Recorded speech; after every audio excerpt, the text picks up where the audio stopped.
going to ask you this because it does seem to suggest that previous administrations leading up to this administration have a way of falling back to the ECA whenever there's a need for maybe some quick fixes or quick resolutions to financial issues.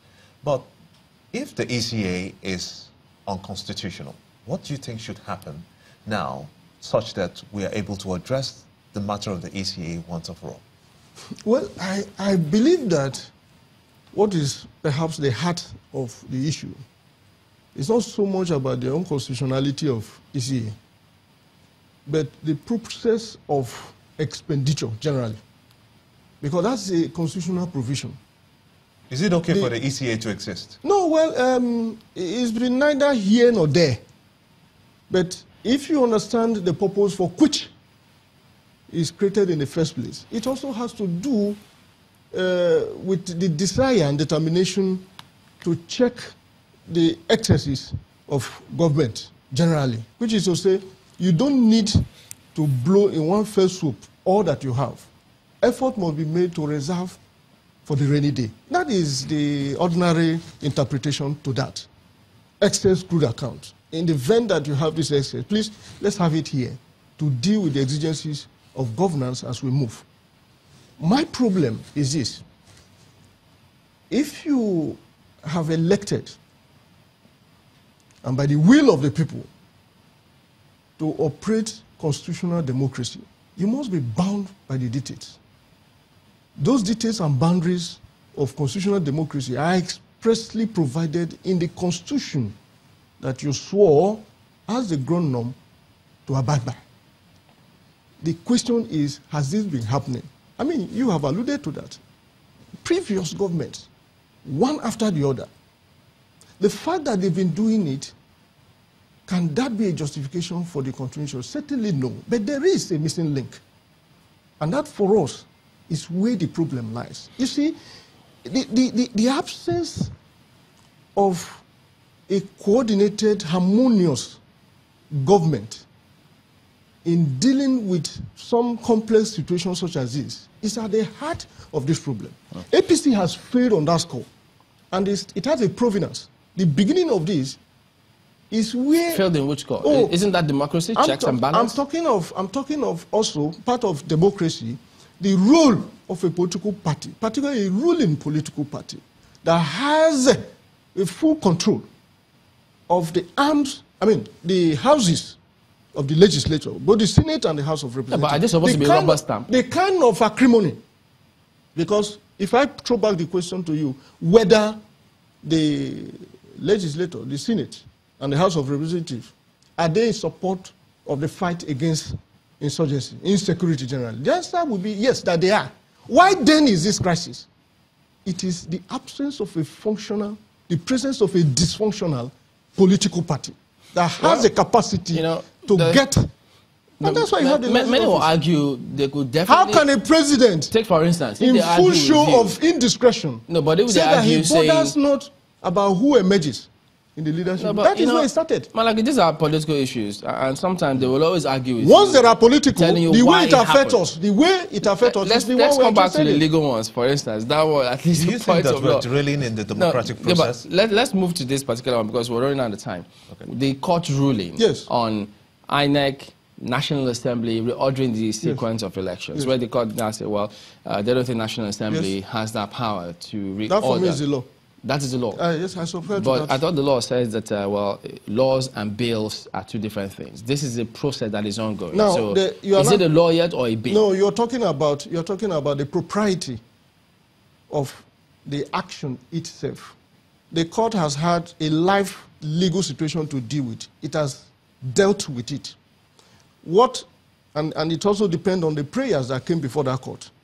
Are you with me? If, as it were... That was the prayer? Oh, no. Essentially to upturn, essentially to assert that the National Assembly has no such right to reorder the sequence of election. And the court went the other way. Is there a law to that effect today? The Section 15 of Subsection 1 of the third schedule of this same constitution makes an elaborate provision for the powers of INEC with respect to election generally. The court ruled that is the law. They cannot proceed with continuing the amendments because remember the process. They had amended, it was a bill, they forwarded to the president who vetoed, exercising his power to veto. That returned back. Having done that, it got to the National Assembly. The National Assembly now were in the process of looking into it. Then they went to court, I think a court party, challenging that they cannot continue with that process because what they did, if the process is inchoate and the court rules on a process, how is that a point in law? No, perhaps I'm not fully understanding your question. What I explained is that the court had the opportunity, with respect to that matter, to also look at the constitutional powers of this federal executive body. I'm talking of INEC, with respect generally of dealing with the question of election. But bear in mind that they were in the process of amending the law. It had not been concluded. I have issues with that. I personally have issues with that. With which one exactly? With the interference. The interference with the functions of an arm of government. So you consider that ruling an interference? I consider that step to approach the court with respect to the process of legislation. Would you say that the National Assembly, would you say? But the outcome of that, the outcome of the suit, yes, outcome of the suit, I do not disagree with it. But would you say my problem would have been that if they took practical steps, I'm talking of the other parties. Isn't that contradictory? If they took steps to stop that court action in the first place. But is the National Assembly not aware of 15A before it acted to alter the sequence? Well, again, I have talked about impunity. And I've seen it play out not just once, not twice. I have seen instances in which the National Assembly has also become a bit intolerant. You make a statement very sensitive, you are invited. No, the Inspector General of Police, Chamberlain will not want me to go there, but in general... No, that's not a fair commentary. So you can't say that. Can I therefore go We told you we had 3 issues to focus on. If you leave the main issue and you're talking about other matters, 100 matters, you're not dealing with the issue. No, please, let me get the question. Now, I ask you, you say that you don't like the process that they went to court, and that was interfering with the process. And then you say you're okay with the outcome. Came out, yes. And I'm asking, isn't that contradictory? It's not contradictory. Because if they approach the court has got to give a ruling because they came to it. Is the court supposed to drive them away? So why are you not happy? Why are you not happy with the process, but you're happy with the ruling? Perhaps, to put it to you clearly, is to say that what I would have expected them to do was to raise an objection, which is all. Who's them now? I'm talking of the respondents.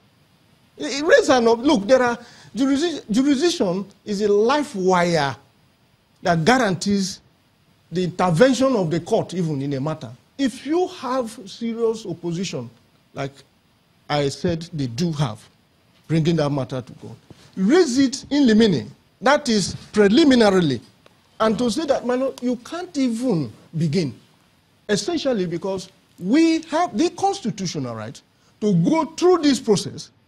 It is when we are done, if you are not satisfied with it, you can therefore approach the court to set it aside or to urge that it should be declared unconstitutional. Or was there a breach in the separation of powers in this case? In a sense, I could insist that there was for first bringing it. In what sense? They haven't brought it, and the court assumed jurisdiction. In my view. Mr. Chamberlain. I'm asking, anybody can go to court. Of course. But if you go to court and the court is asked not to even entertain the matter, you have not gone to court in effect. We do that regularly. We'll revisit this matter. So we'll bring you back. So we'll look at all the other issues that you also want to look at, and then we'll face them headlong. But we appreciate your comment on this morning. We'll be back in a moment. Don't go away.